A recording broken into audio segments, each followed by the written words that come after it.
عشان ما بلاش من كلام الناس، كله بيعايرني. عليك انت سمعت بنفسك يا استاذ عمرو الشتيمه والتهزيء. لسك عايزه انفصل؟ قالت لي يا قالت لك استاذ عمرو، قالت لي والله بس على ايدي وعلى رجلي، امم وكنت اطلقها جوزها ما رضيش. اه انا يا فندم اني متجوزها دلوقتي بقى لها اكتر من 6 اشهر ولا 7 اشهر، اه وزعلت في الفتره ديت يجي 3 4 مرات. يعني نقدر نقول ان الزعل مشاكل اسريه طبعا، لما ايوه كله. بنت بتدخل على حياه جديده بيحصل خلافات. جات لي مره اه دماغها مفتوحه، اه برضو عالجتها، وناس ولاد حلال جم روحوها، اه وخد حقك وحق بنتك. قلت لهم انا مش عايز حقوق، انا عايز بنتي تعيش بما يرضي الله مع جوزها، وجوزها يعيش معاها بما يرضي الله، مش عايزه للادب والاحترام. تمام. رحت مروحها، روحتها يجي 3 4 مرات، امم واخر مره جات لي سعادتك قعدت عندي يجي شهر. شهر. ايوه، وبعد كده روحتها تاني. اه روحتها. طب يعني فترات المشاكل الكتيره دي كانت بتبقى عباره عن ايه؟ عباره ان هو بيشتمها بيسبها بيقول لها مشاكل، يعني مشاكل بين بيقول لها انت اتنين بتتصلي متجوزين. بتليفونات شباب، انت بتتصلي بكذا. اه انا بشوفك بتمشي على مصر بتروح الشباب. طبعا هي زعلت. كلام صعب. ايوه. امم جت سعادتك في يوم قالت لي يابا. قلت لها يا بنتي في ايه؟ قالت جوزي كل شويه يسبني ويعايرني، وانت بتتصلي بس بسمعك بتتصلي بده وبتتصلي بده، وكده ما ينفعش، والناس دي ما كانش يعيشوا معايا بما يرضي الله، طلقني. امم هو حاج الجواز كان جواز تقليدي. هي قعدت مخطوبه سنه دي، اه قعدت مخطوبه سنه. اخلاقه خلال السنه دي كان عامل معاها ايه؟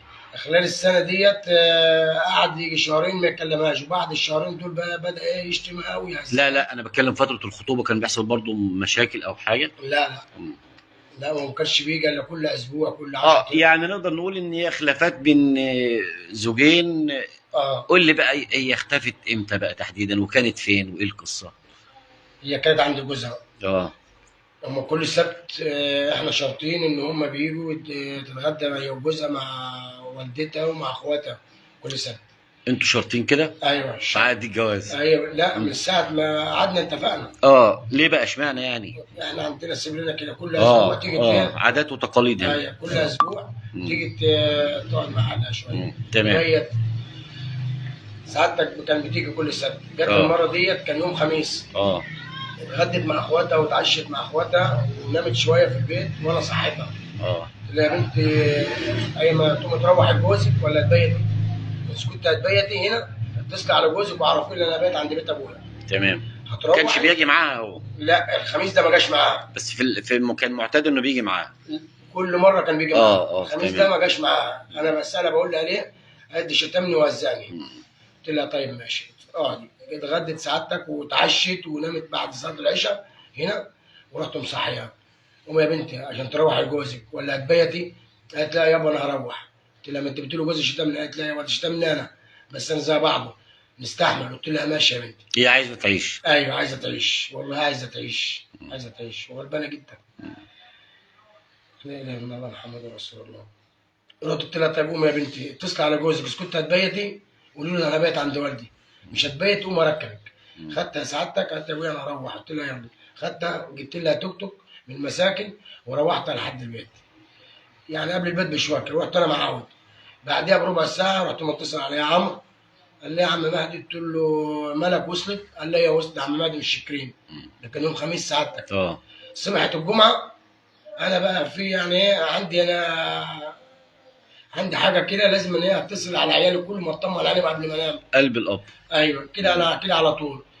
جيت بعد صلاه الجمعه كده، بعد ما صليت الجمعه رحت رن على تليفونها، لقيت تليفونها مقفول.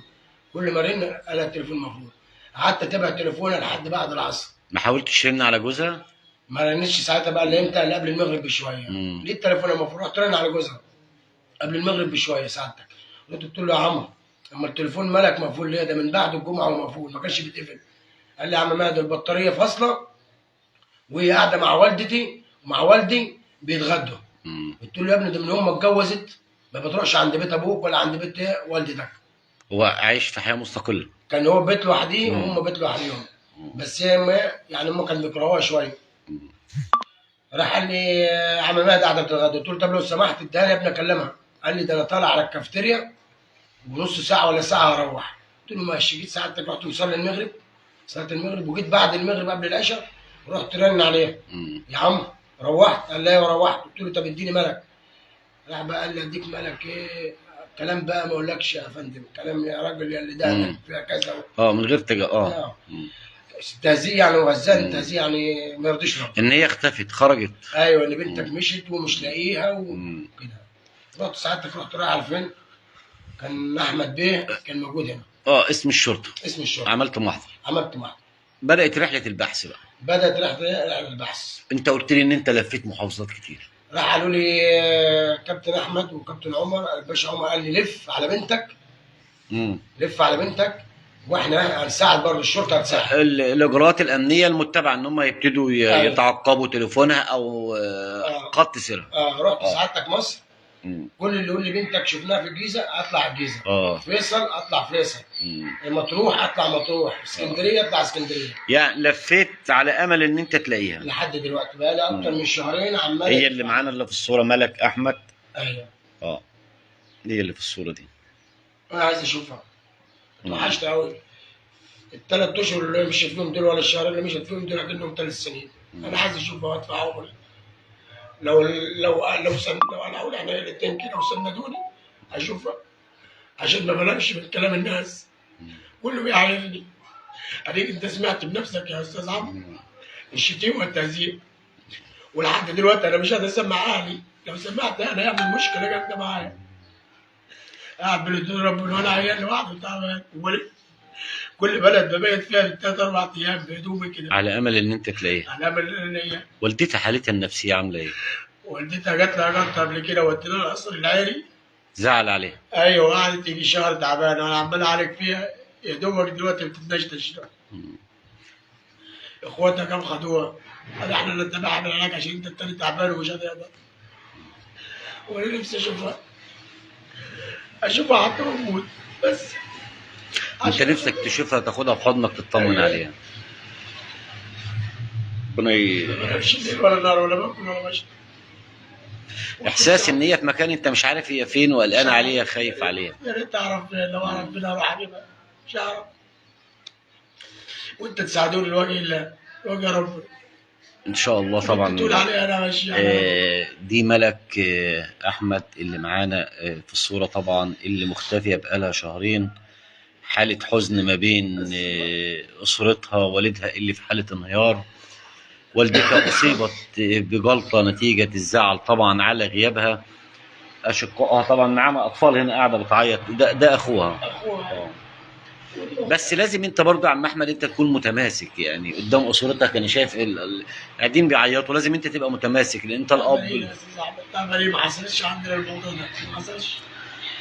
قول لي خلال مشاكلها وحياتها كده ما كانش يعني قبل كمان الزواج، هل اكيد كان بيحصل مشاكل بينها وبينك وبين والدتها او بين اخواتها؟